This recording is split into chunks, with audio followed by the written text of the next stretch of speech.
So meditation is a practice that's meant to de-hypnotize you, to give you a way of waking up.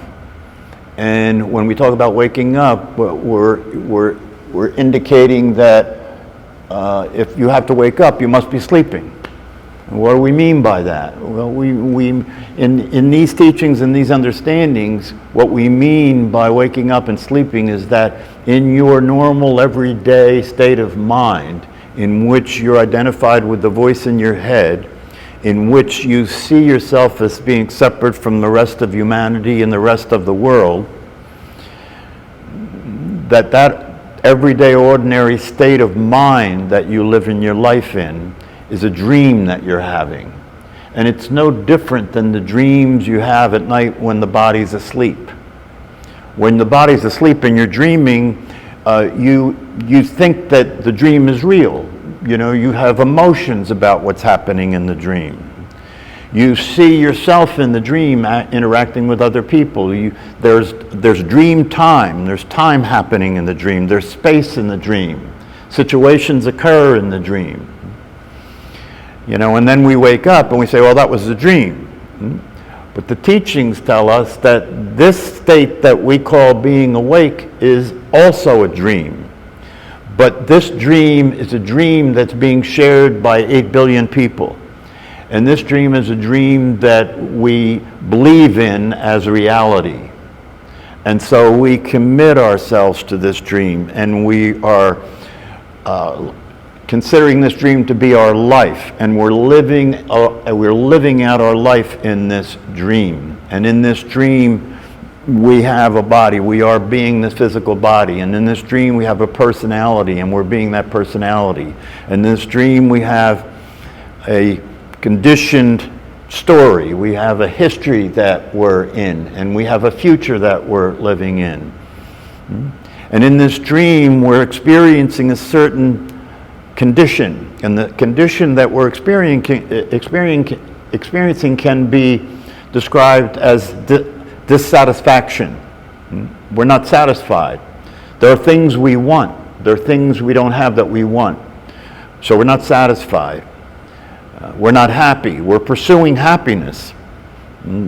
It's interesting that in the Constitution of the United States of America, you're guaranteed the right to pursue happiness, as if that's something that you should be cherishing and something that's valuable and something that you should protect.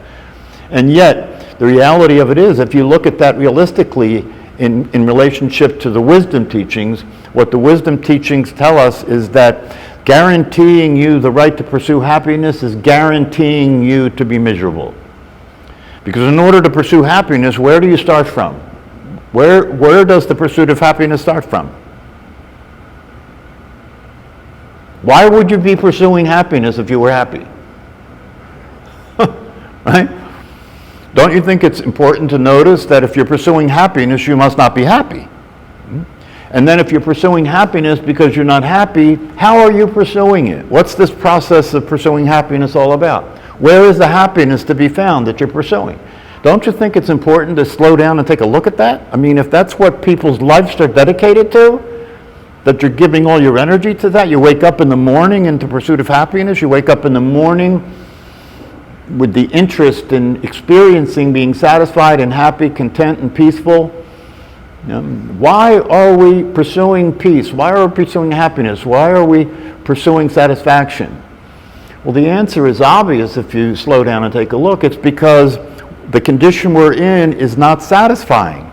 The condition we're in is not one in which we could call happiness. The condition we're in is not one in which we can call peace. And every day we get up and we interact with life. We interact with the circumstances that we find ourselves in, right? And the pursuit of happiness is the pursuit of trying to get those circumstances to be a certain way, and if they're that way, then you'll be happy. Trying to get the circumstances to be a certain way, trying to get your body to be a certain way, trying to get your children to be a certain way, trying to get your wife to be a certain way, trying to get your own mind to be a certain way, trying to get your mind to be calm, trying to get your mind to be smart, intelligent, be able to produce the results that you want to have in your life. Then I'll be happy. When I get what I want, I'll be happy. The only problem with that is that what you want is a moving target. Whenever you get what you want, that's not it anymore because you have it. And it isn't long before you start looking again to see, well, okay, so what else is there to get? And if you pay attention and you really slow down and look at this process, it's not hard to see that this process is a never-ending process. If you look back in your own life to when you were a child, right? What's happened over and over again in your life and my life is that we thought about what we wanted that would make us happy, didn't we? Didn't you? Yeah? And then we pursued it, didn't we? Right? And then we got it. It might have been a relationship, it might have been money, it might have been a job, it might have been a car, right? We pursued it. And for most of us, we get something. We get some of it. We get something that we wanted to be happy, right? And when we get it, we don't notice that when we get it, we don't want it. We don't stop and notice that. When you get what you want, you don't want it. Why? Because you have it. Not only do you have it and you not want it, but now the satisfaction you thought, the happiness you thought it was going to provide for you, didn't happen.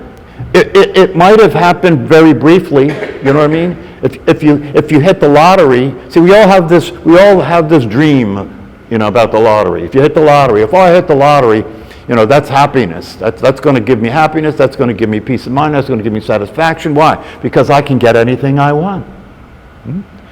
The thing that you don't realize when you have this dream about the lottery, right, is that the one thing that you won't have when you win the lottery, right, is the ability to feel satisfied and to feel secure with all that money. You'll be scared to death of losing the money. And most people that win the lottery, by the way, do lose the money, right, because they don't know how to manage the money, right? And so it doesn't work. It doesn't work. And not only that, but once you have the money, you have a whole new problem. The solution becomes the new problem. You have a whole new problem. How am I going to manage all this money? What am I going to do with it? Who can I trust now?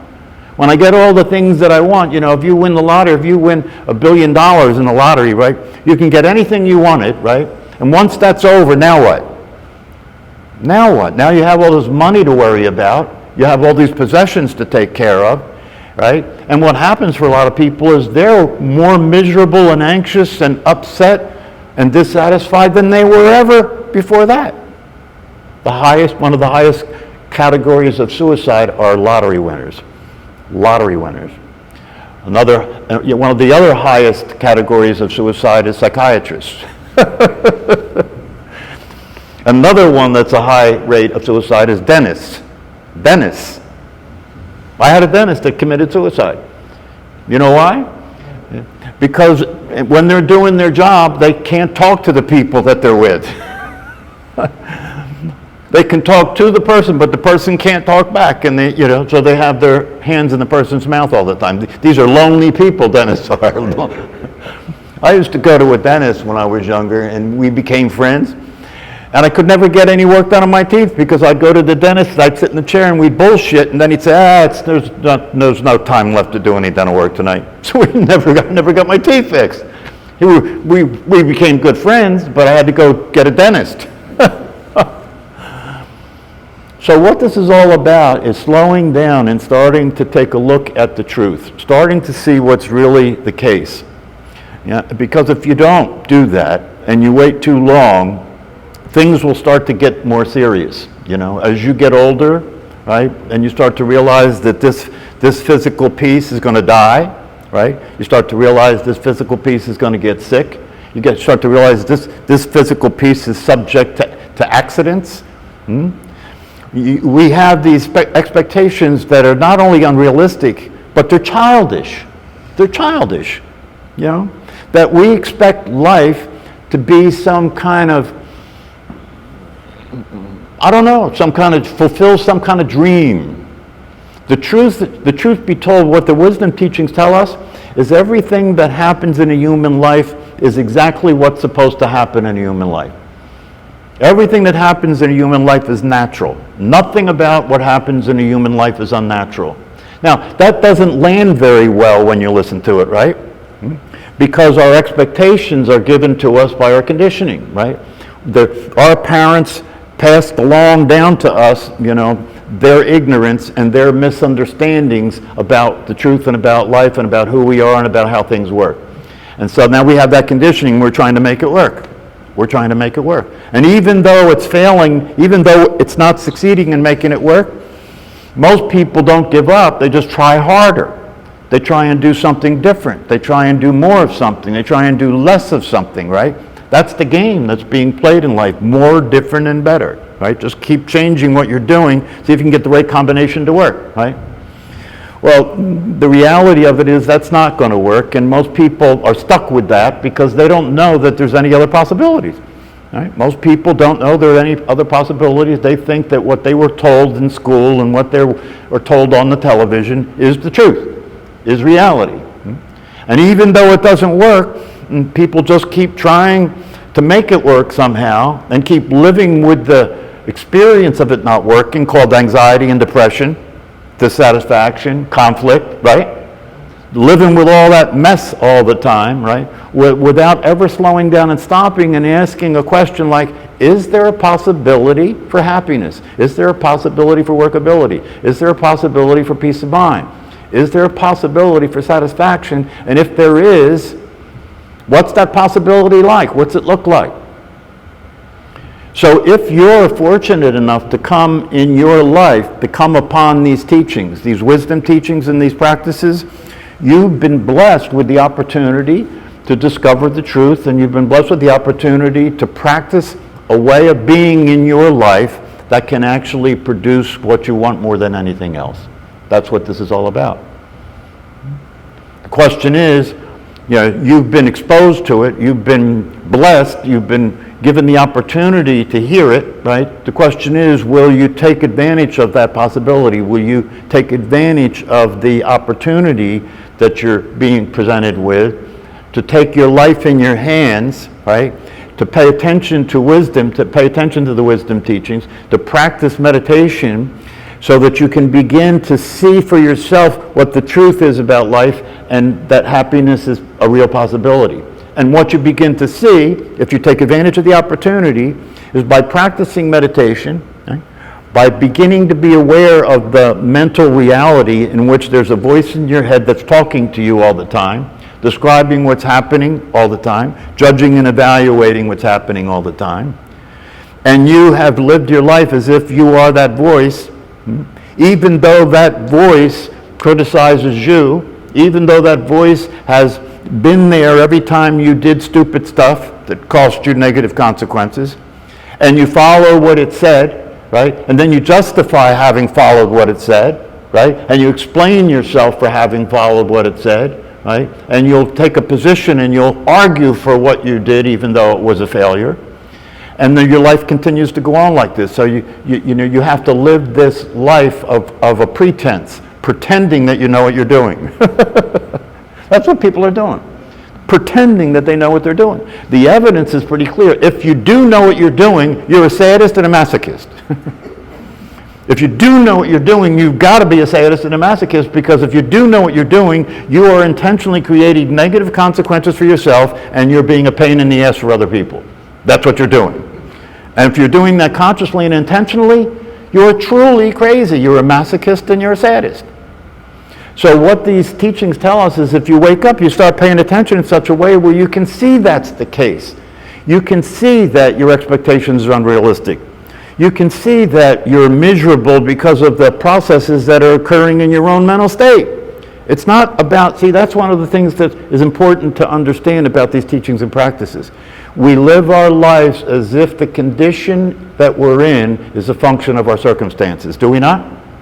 We live our lives as if the condition that we're in, and whether we're happy or not happy, or whether we're peaceful or not peaceful, is a function of our circumstances. It's a function of the body we have. It's a function of who our parents were. It's a function of the country we live in. It's a function of who your spouse is. It's a function of what your job is. It's a function of what the money is that you have, isn't it? It's all a function of circumstances. And you wake up every morning in those circumstances, right? And you feel stress and you feel pressure because you're struggling to try and get these circumstances to work. And no matter how many aspects of it that you get to work, it never stays. It never stays working. It's like juggling. You get your marriage to work and you lose your job. You get a new job and you get divorced. You know what I mean? It's like, what's that thing, whack-a-mole? Whack-a-mole, yeah. Every time you get something under control, something else goes to hell, right?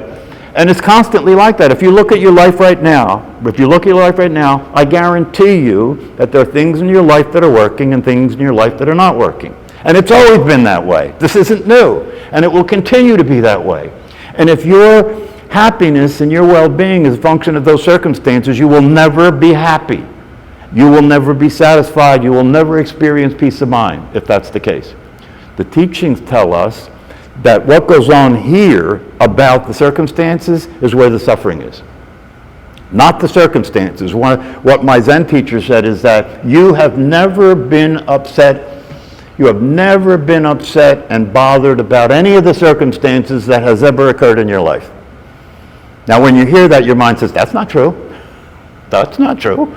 I mean, I could tell you many things that prove that that's not true. Yeah, but the reality of it is because you're confused, because you think that the circumstances are the source of your well-being. The reality of it is what's troubling you is the thinking activity and the emotions you're experiencing about those circumstances. If you look at your life, pick a situation in your life, pick a relationship in your life, pick a situation in your life, and look at that situation, right? And see if you can look at that situation and put aside how you feel about it and what you think about it, and then ask yourself, is it still upsetting me? Little experiment. That's not a hard experiment to do, right? That's what you're doing in meditation. When you move your attention away from thinking, right? You can't be upset about what you were thinking about when you're not thinking about it, can you? Such a simple solution, right? So, and then you might say, well, how do I live my life like that, right? Well, the way you live your life like that is you start to understand that there are different kinds of thinking, right? There's thinking that you're using as a practical way of functioning in the world, right? There's thinking that you're using as a practical way of functioning in the world. Nothing wrong with that, right? But that thinking, if you start to pay attention and you really look at it, that thinking is a small percentage of the thought process. It's a small percentage of the thought process. Most of the thinking that's going on, right, is the mechanical, all the time narrative, the mechanical judging and evaluating, right? The voice in your head that's never stopping, never leaving you alone. It's what's talking to you about the other cars on the road when you're driving, right? It's what's keeping you preoccupied when you try and go to sleep because you feel you got to think about it or you'll lose control, right? So you can't sleep at night, right? It's what you're thinking about when you're worried about dying. It's what you're thinking about when you're worried about getting sick. It's what you're thinking about when you're worried about who the president is. It's what you're thinking about when you think about your parents. It's what you're thinking about when you think about your kids. It's on and on and on. That's why they do this, right?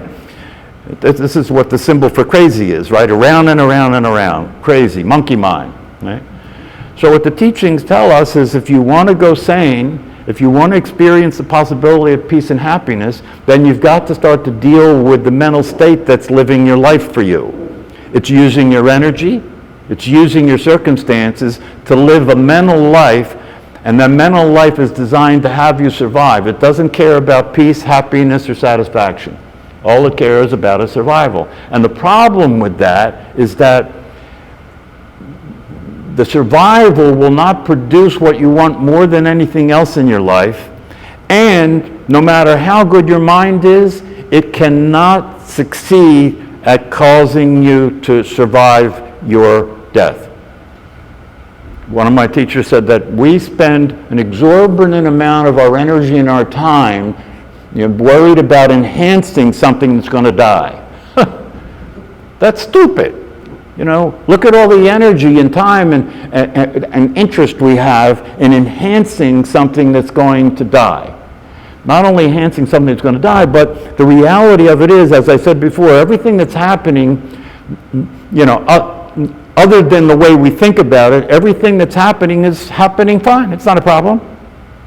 Everything that's happening is happening fine. It's not a problem. It's on purpose. Even your death, even the accidents. Right? There's no guarantee about anything in terms of what's going to happen to this body. There's no guarantee about anything in terms of the circumstances that are going to occur in your life. And so the only way you can succeed in living a life under these conditions, right, is to practice having a tranquil state of mind. So what's promised and what this practice can provide is that you start paying attention where the action is, here, right? And if you're upset, you deal with the thoughts that are there and the expectations that are there and the irrational feelings that are there and the expectations that are there, right? And you let that stuff go. You stop thinking that using that is going to get you anywhere. You start paying attention to your mental state, and the intention you have is to have tranquility. And anybody that upsets you, if you're practicing that, anybody that upsets you is your teacher. And if your circumstances are difficult, your circumstances are your teacher. Why? Because they're teaching you that you must have something other than contact with reality in order to be suffering, right?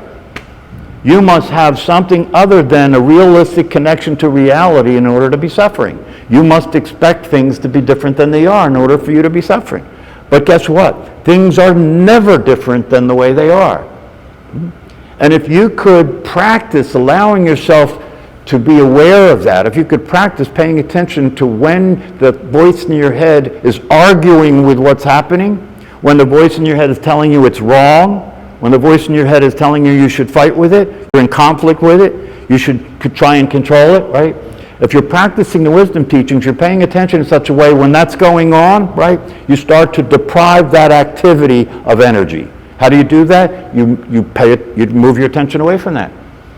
You take responsibility for your mind. Take responsibility for your life. You stop accusing the world and other people and circumstances for victimizing you. Nothing's victimizing you. The only victimization that's possible is you victimizing yourself. That's the only possibility. Yep. We have an unnatural relationship with death. We have an unnatural relationship with life. Animals don't have an unnatural relationship with life or death. Right? They're just there with what's happening, right? Doing what their DNA tells them to do, right? They're not dissatisfied. They're not depressed. They're not anxious. They're just being, right? They're just being, right? And what Brian's talking about is my Zen teacher had to take his dog into the vet because the dog had some problem with his gum or his eye. And he said when he got to the vet, there was havoc in the vet's office, you know. And the door opened from the back, and the vet comes out with a woman who was crying and sobbing. And there's a stretcher that they had there with her dog that had been euthanized, okay? And the reason that happens that way is because we have an attachment to life and we have a relationship with life that's unnatural. Dogs don't have that relationship. You know, when my dog died, you know, he wasn't freaking out because he was dying. He'd never learned that there's anything other than the way things happen naturally. Right? So when an animal is experiencing the consciousness and the life of the animal, it's in direct relationship to the circumstances, with no problem. They're not thinking about anything. You know, your pet isn't thinking about the way things should be. Your pet isn't trying to be a better pet. Your pet isn't thinking about whether you're a good enough caretaker for the pet. They can't do that. It takes a human being to be crazy. It takes a human being to think about things in such a way that you think things are wrong and they should be different. If you look at nature, you know, nature's not having any problem. Trees aren't complaining. You know, the life itself is happening perfectly, right? The circumstances you find yourself in are not suffering. You're suffering. And you're suffering because of the way you're relating to those circumstances. So meditation is about slowing down, calming the mind, relaxing the body, beginning to wake up and see things as they are. understanding that the world is working, life is working. The truth is that you are not a separate self. The truth is you are not the voice in your head. The truth is happiness, satisfaction, and well-being are always available to you. All you have to do is stop thinking that things should be different. All you have to do is start paying attention and noticing you're torturing yourself. Life isn't torturing you. You're not a victim of circumstances. You're torturing yourself because of the way that you're relating to life, because of your conditioning. This is a real possibility. It's a real possibility. But part of our conditioning is that we expect things to happen sooner rather than later. We expect things to happen by themselves. You know, that we shouldn't have to be committed the way that it seems that we have to be committed to practicing meditation and the way we have to be committed to studying these wisdom teachings. So the possibility is real. It's available to all of us. It's your birthright, right? But it's not going to be realized unless you're willing to be convinced that there is a truth that works, and unless you're willing to practice slowing down and calming down so that you can get all of the noise out of the way, all of the static out of the way, and begin to have a direct relationship with reality. If you have a direct relationship with reality, it will be evident to you that there's no problem. If you have a direct relationship with reality, it'll be evident to you that there's no problem. What's happening is perfect all the time. There's nothing wrong. Life works. You know, life works. Even you work if you come out of the dream. Even you work if you go sane. If you stop identifying with the thinking activity and you start believing that you're something that you're not. But you've been hypnotized, right? That's how powerful this is. You've been hypnotized. You can hear what I'm saying. You may see that what I'm pointing to is obviously the case. It may resonate with you, right? But that's not going to make any difference. If you get up and walk out of here, you'll be right back in the shit. So the only way out of it is you've got to start practicing paying attention, strengthening your ability to stay awake, strengthening your ability to pay attention so you can see what's really happening and stop involving yourself in creating suffering for yourself, because that's the truth. That's what's actually happening. My Zen teacher gives talks on Wednesday nights, right? And they're really excellent talks. I really highly recommend that you expose yourself to these teachings, whether it's through reading my book, which you can get online on Amazon. It's called Dying to Live. I wrote that book as part of teaching this meditation class, right? It's like a textbook for meditation, right? And there are a lot of other good teachers and books out there. I've been sharing things like that here, right? And my meditation teacher gives talks on Wednesday evenings. Next Wednesday, he will be giving another talk at 7 o'clock. And if you go to the Ithaca Zen Center website, right, you can see on there the talks that he gives, and you can get the links to join through Zoom for the talks. Okay? 3 times a week. That's 3 opportunities to pay attention. That's 3 opportunities to not listen to the voice in your head. That's 3 opportunities to practice relaxing the physical body. That's 3 opportunities to calm the mind. And then if you do this every single day, right? If you do this every single day, you'll start feeling yourself waking up. You'll start noticing that you're seeing your life differently. You'll start noticing that you don't have to continue to be an asshole. Really. You'll start noticing that you can start having relationships with people in which you're not trying to get love from them, right? But you're giving love to them, and you understand that when you're giving the love, you're experiencing love. That's the only real love there is the love you give. Right? All right, so I hope to see you again here. I hope to see all of you in class in the future. Have a good night.